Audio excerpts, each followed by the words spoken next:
All right, so let's start with B cells. I so enjoy this cartoon because here's this little B cell and see how it just, I don't know, bears down and it's pushed like I don't know, has all these like little Y's flying off of it, kind of like a porcupine shooting its quills. Although porcupines don't actually shoot their quills, but you know, whatever. Those are actually antibodies, and that's actually pretty accurate. These antibodies will be these kind of like a receptor that it basically shoots off the cell, and it will do this in a mind-boggling number, which will then go into circulation and basically prevent other microbes or antigens from infecting cells. So let's just talk about this. So the way a B cell is activated is an antigen is taken into the B cell. So the B cell recognizes it, it gobbles it up, it breaks it down, it combines it with that MHC2, remember, because it's an antigen presenting cell, moves it to the plasma membrane so it can show it to other cells, and it's going to show it to these helper T cells specifically. Now, those helper T cells, they do exactly as the name suggests. They help. So they aren't going to actually kill anything or bind anything up or any of that, but what they're going to do is they're going to help orchestrate and basically enhance the activity of these plasma cells.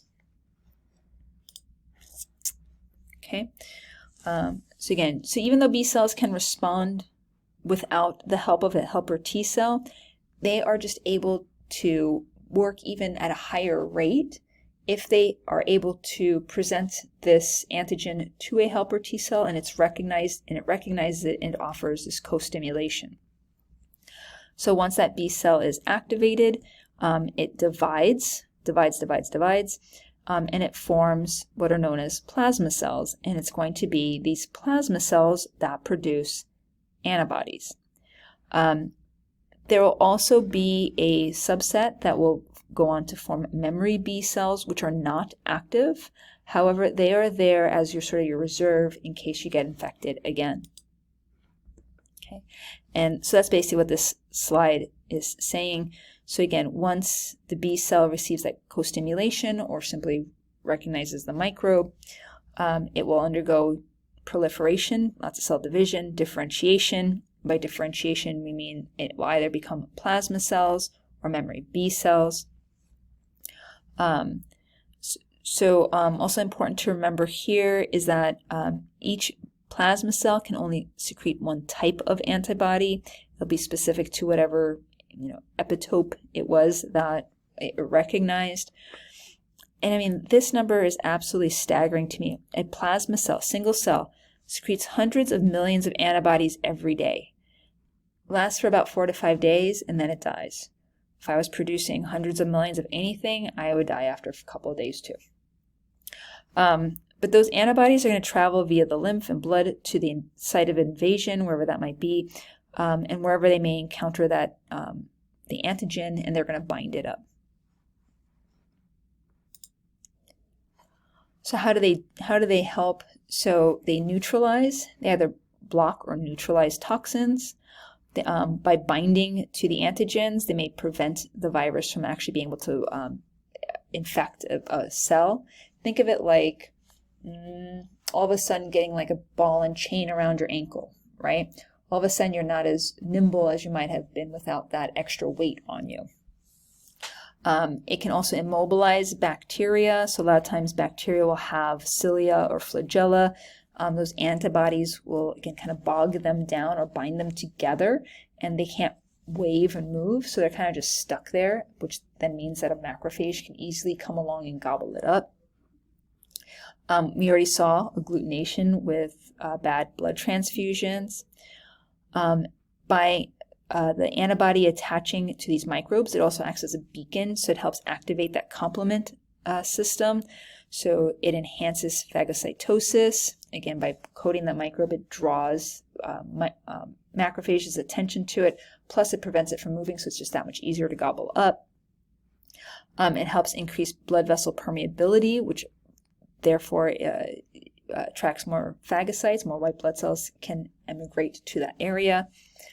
And it can also poke holes in the plasma membrane of microbes, causing them to burst. And again, basically it's enhancing phagocytosis. I mentioned that a couple of times now.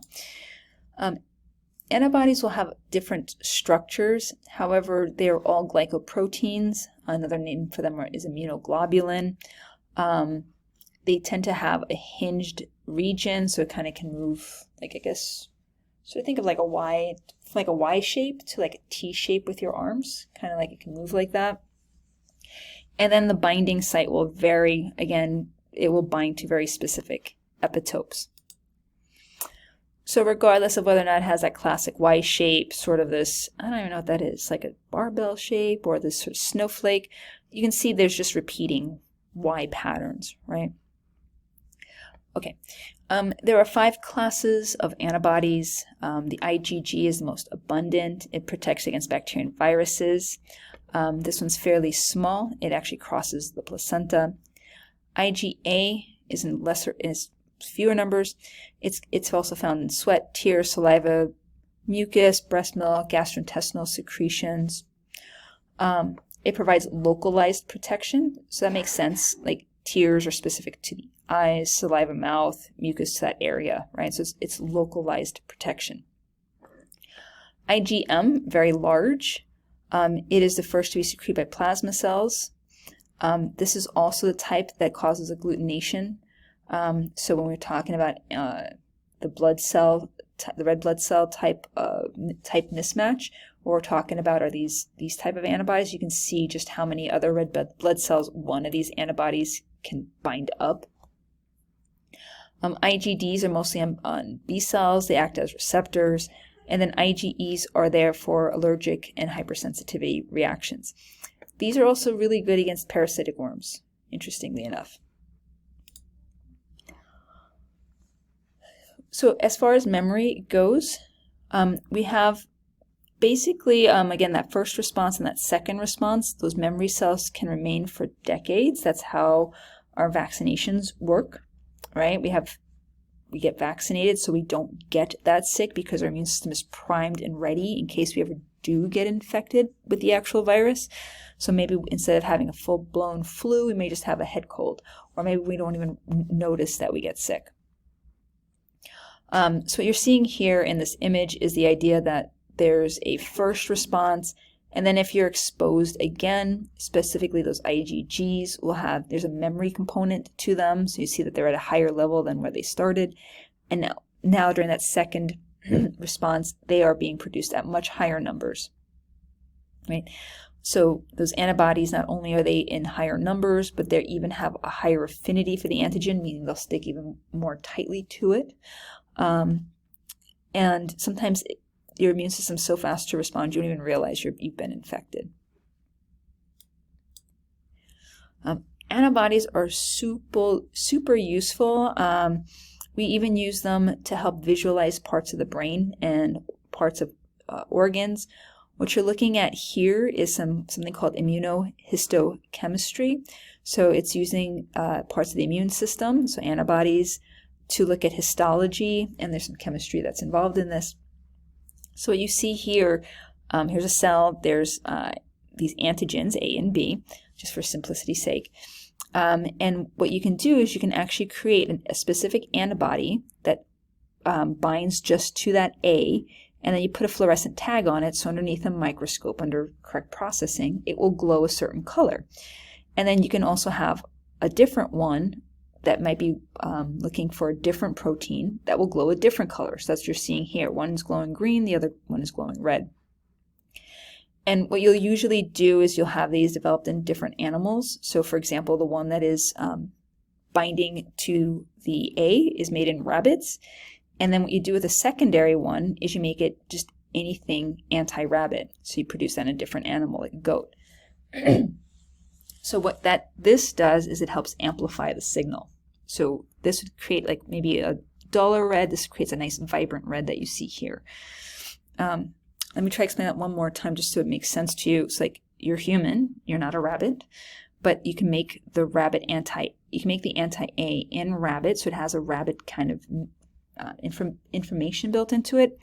Then the second one is made in a different animal, oftentimes goat, and all you have to do is say anti-rabbit, because the only thing in this cell that should be rabbit is the thing you introduced, and so it easily binds to that. And again, that enhances that signal. So anyway, I think that's really cool how we use antibodies. We can tag them with fluorescent markers, and then we can set them if we know what the antigens are for a certain thing. In this case, what you're looking at here is epinephrine, and then epinephrine is green. Cells that are producing corticotropin-releasing hormone are in red. And you can see how close these two different groups are to one another. Depending on how bright that signal is, it gives you an idea of like how much is being produced. So really helpful tool in particularly in neuroscience. All right, so that's about it for B cells. I'll stop there and we'll have a separate recording on T cells.